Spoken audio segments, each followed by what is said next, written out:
செல்வத்தெல்லாம் இங்கே தான் கொண்டு வச்சுருக்கிறான். செல்வத்தை பாதுகாக்கக்கூடிய அமைப்பு இதுக்கு பின்னாடி அகழி இருக்குது. அகழிங்கிறது நீர் விட்டு crocodile ஹார்ம்ஃபுல் ஸ்னேக்ஸ் தான் விட்டு வச்சுருப்பாங்க. இன்றைக்கி அதுக்குள்ளே செல்வம் இருக்கா இல்லையா? உள்ள செல்வம் இருக்குது. இது ரிலீஜியஸ் ஆஸ்பெக்ட். இவர் தான் குரு. இவர் தான் இந்த கோயில் கட்டுவதற்கான கரு. Making holes on the stone is not an easy thing, but they did it to show the efficiency of carving. நடுப்புற ஒன்று எம்டியாக விட்டுருக்கான், சேலஞ்சு பண்ணியிருக்கான். இது மாதிரி உங்களால் செய்ய முடியுமான்னு.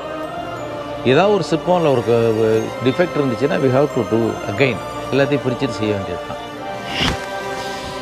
இப்போ வால் தளர்ந்துருது, கண்ணு உள்ளே போயிடுது. ரீஃப் நாட், மிலிட்ரியில் போடக்கூடிய நாட்.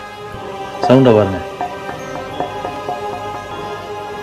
ஆணவம் மாயை கண்மம்.